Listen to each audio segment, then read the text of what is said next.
وتعظيمه صار لزما على جميع الأنام عظمه نبي أجرنا وما نكان في حزبنا بسوء ونار بجاه النبي الله الله xafladan oo lagu weyneynayo dhalashada nabigeena maxamed naxariis iyo nabadgelyo korkiisa ha ahaatee ayaa lagu qabtay masjidul xayaat oo ku yaala xaafadda Xamarbile ee degmada Warta Nabadda xafladda ayaa waxa ka soo qayb galay mashaayikh macallimiin iyo dulaab aad u fara badan ugu horeyntii xafladda ayaa lagu furfuray ayadaha Quraanka Kariimka ee qowlka Eebbe iyo amaanta xabiibkeena maxamed naxariis iyo nabadgelyo korkiisa ha ahaatee innaka kunta bina basira قال قد أوتيت سؤلك يا موسى ولقد مننا عليك مرة أخرى صدق الله العظيم وتعظيمه صار لزما على جميع الأنام عظمه نبي أجرنا وما نكان في حزبنا بسوء ونار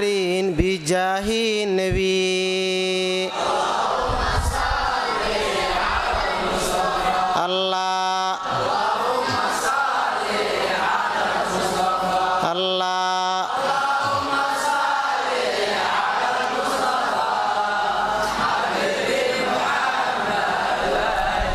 أجرنا ومن كان في حزبنا بسوء ونار بجاه النبي وما كنت قابلا بدعائك شقيا وآتين أجبها نبي اللهم صل على المصطفى الله اللهم صل على المصطفى الله اللهم صل على المصطفى حبيبي محمد صلاة سلام على الهاشمي إمام الأنام وآل النبي والصحب الكرام وأشياخ ما يقول محب نبي يا نبي intii ay socotay xafladda ayaa qaar kamid ah mashaayikhdii ka soo qayb gashay waxay ka sheekeeyeen siiradii nabigeena maxamed naxariis iyo nabadgelyo korkiisa ha ahaatee nabiga kaleey salaatu wasalaam markuu dhashay nuur ayaa soo baxay ilaa carradii oo dhan ay muuqato nabiga kaleey salaatu wasalaam markuu dhashay ilmaha meesha ay leeyihiin waxyaalaha oo ay leeyihiin ama laga nadiifiyo muus ahayn asaga nadiif ayuu ahaa nabiga kaleey salaatu wasalaam xuduntiisu way go'nay markuu soo baxay sidaas ayuu ahaa nabiga kaleey salaatu wasalaam markii uu dhashay waxaa nuujisay hooyadiisa ayaa nuujisay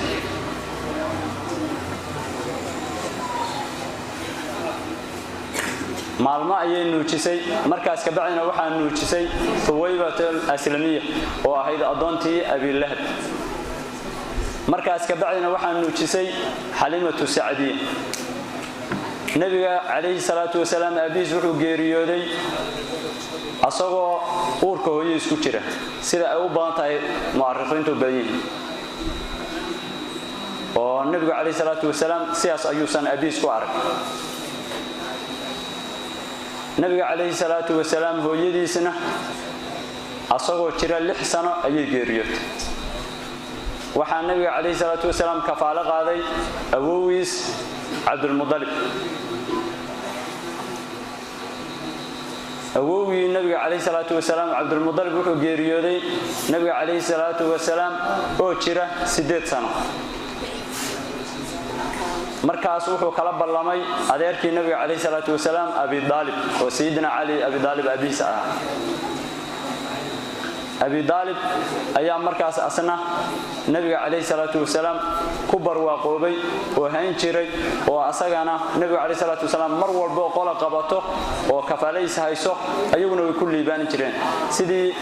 Halimatu Sa'diyya ay ugu khayrowdo ugu barwaaqaysay nabiga calayhi salaatu wasalaam markii uu yaraa xaliimatu sacdiya waxay tiri wuxuu barbaari jiray intii cunugu uu bil barbaaro ayuu wuxuu barbaari jiray maalintii nabiga calayhi salaatu wasalaam محمد النبي صلى الله عليه وسلم عليه وما أقرب علينا نقل في شكرات النبي صلى الله عليه وسلم عليه كل ترانا وحي في غير الإسلام وانتقل الإسلام ولوتا وتحقق النبي والكساء كثير من الناس على النبي صلى الله عليه وسلم عليه محمد النبي صلى الله عليه وسلم عليه وحكى سوى محمد وحكى وحلقات كبرت كبرت وأنا أعظم محبة ويحب محبة الله محبة الإسلام اقتصر على محبة النبي صلى الله عليه وسلم إلى أن القرآن سيكمل كل يوم آباؤكم وأبناؤكم وأزواجكم وآباؤكم وأبناؤكم وإخوانكم وأزواجكم على المسلمين يا المسلمين ليالي أبياتي يا أولادي يا ولدي يا حاسسي يا قرابتي يا مالك الذي في جناحي يا أبيسا التعاصر إليكم يا حق إليكم من الله ورسوله إلهي ورسوله هو الذي يجعل بلده وجعلك ربك إلهي رسولك يجعلك ربك من أولادنا أما نبتدينا ودين مهرم السيئة وصلية جعلك ربك من أولادنا يا بعض وراءها علاقات والمجهود اللي توصل أنواع الرب عليه الكويس هذه تفقد مثلا في السيئة وفعلي هذه تفقد آيات السيئة بالليل وحاسس السيئة لذلك تفقد كل شيء اليوم سلاح وثلاثة سيئة ومعنى وفعلي يحيلها من قسمها بكارها انت عصونا كبيرا جعلت وأكون ويسألني يا رسولك جعلت شيء وتربصوا إلى الوحش والتام أمرك إلهي وإما أبنونا فرك أمرك إلهي إما لك الحمد إما عرفتها اليوم وإلهنا وطريقها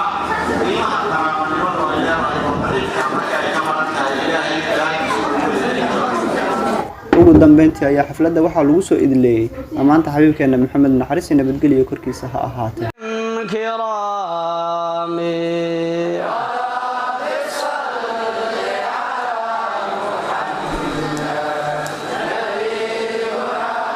يا الناس صلوا على النبي لنبلغ الأمن بالختام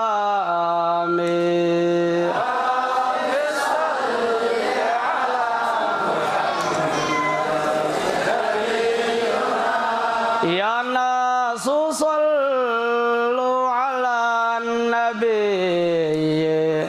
لنبلغ الأمن بالختام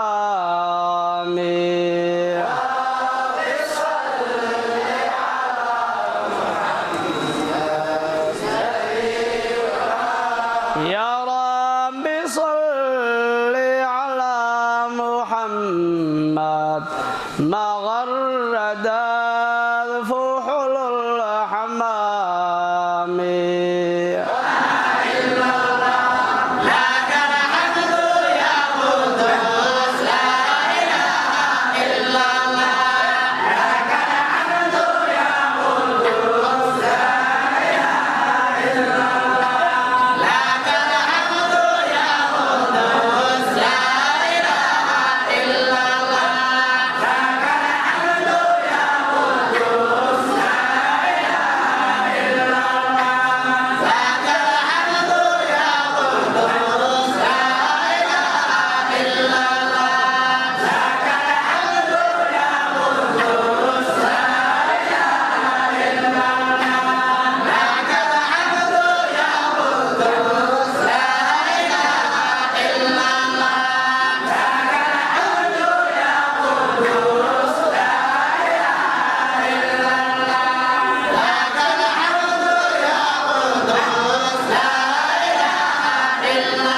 maxamed cabdi caade radio diin tv magaalada muqdisho